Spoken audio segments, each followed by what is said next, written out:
안녕하십니까. 생애빛 5분 산책에 오신 여러분들을 환영합니다. 예수님께서 말씀하신 비유들 가운데서 우리들에게 가장 감동을 주는 비유가 바로 탕자의 비유일 것입니다. 아버지의 품을 떠나서 먼 외국으로 가서 온 재산을 다 탕진하고 거지가 되어 할 수 없이 돌아오는 둘째 아들 탕자를 맞이하는 아버지의 이야기 말입니다. 성경은 말하기를 천국은 마치 이러하다고 하면서 이 탕자 비유를 말씀하시는 것입니다.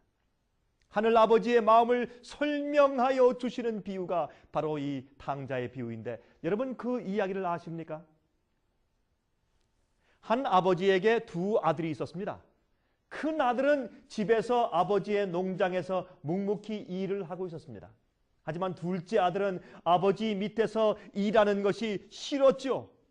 그는 구속받는 것이 싫었습니다. 잔소리가 싫었습니다. 이것은 하고 저것은 안 되고 하는 것이 싫었습니다.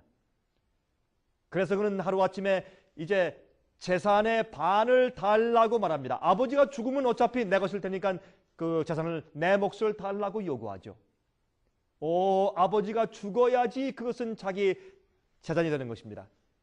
그럴 때 또한 아버지가 줄 마음을 가지고 유언을 남겨야 자기 것이 되는 것이 아니겠습니까? 그런데 그는 이제부터 아버지가 마치 죽은 것처럼 간주하고 살겠으니 내 몫을 달라고 조릅니다. 이제부터 편지도 안 하겠고 연락도 안 하겠고 마치 아버지가 없는 것처럼 죽은 것처럼 내 마음대로 살 테니 내 몫을 달라고 요구합니다.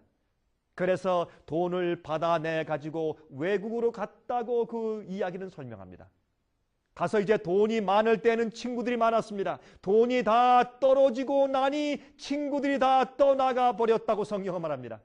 그는 외롭게 되었습니다. 돼지를 치는 사람이 되었습니다. 유대인들의 입장에서 돼지를 치는 것은 가장 천한 직업이었습니다. 이때에 아버지는 그동안 이 아들이 돌아와야 할 것을 기대하면서 계속 밤에 불을 켜놓고 기다리고 있는 것을 우리가 알게 됩니다. 그때 이제 이 고통하는 아들이 아버지의 집에 있는 종들도 이보다 낫겠다는 사실을 깨닫고서 그가 돌아옵니다.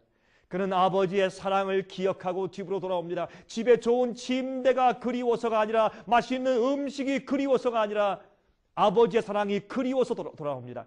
그런데 누가복음 15장 18절부터 20절까지 이렇게 말씀했습니다. 내가 일어나 아버지께 가서 이르기를 아버지여 내가 하늘과 아버지께 죄를 얻었사오니 지금부터는 아버지의 아들이라 일컬음을 감당치 못하겠나이다. 나를 품꾼의 하나로 보소서 하리라 하고 이에 일어나서 아버지께 돌아가니라. 아직도 상거가 먼데 아버지가 저를 보고 치근히 여겨 달려가 목을 안고 입을 맞추니라 그랬습니다. 여러분이시여, 여러분 혹시 탕자가 아니십니까? 교회는 다니지만은 마치 아버지가 없는 것처럼 살고 있지는 않습니까? 기도도 아니하고 하나님과 친절한 관계도 없이 그저 자기를 위하여 살고 있지 않습니까? 마치 건강과 재산이 자기 것인 양 자기 마음대로 쓰고 있는 탕자가 아닙니까? 여러분 돌아오셔야 합니다. 아버지께서 뛰어나가서 기다리셨다는 듯이 가서 목을 끌어안고 맞이하실 것입니다. 여러분 기억하십시오. 여러분은 교회 다니지만은 하나님과 기도하지도 않고 관계를 맺지도 않고 교제하지도 않고 마치 하나님이 없는 것처럼 산다면 주님을 인정하고 믿음이 있지만 여러분은 집 나간 탕자인 것입니다. 여러분 그들에게 하나님에 대해서 알려주고 성경에 대해서 알려주기 위해서 우리가 이러한 월간지들을 만들어서 여러분들에게 보내드립니다.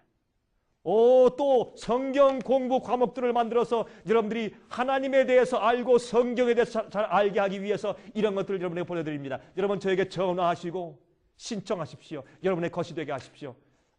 여러분이시여, 우리가 하나님을 알면서도 탕자처럼 있을 수가 있습니다. 우린 주 앞에 돌아오셔야 합니다. 불을 켜놓고 기다리시는 아버지 같은 하나님께 돌아오셔야 합니다. 제가 다음 시간 다시 뵙겠습니다. 안녕히 계십시오.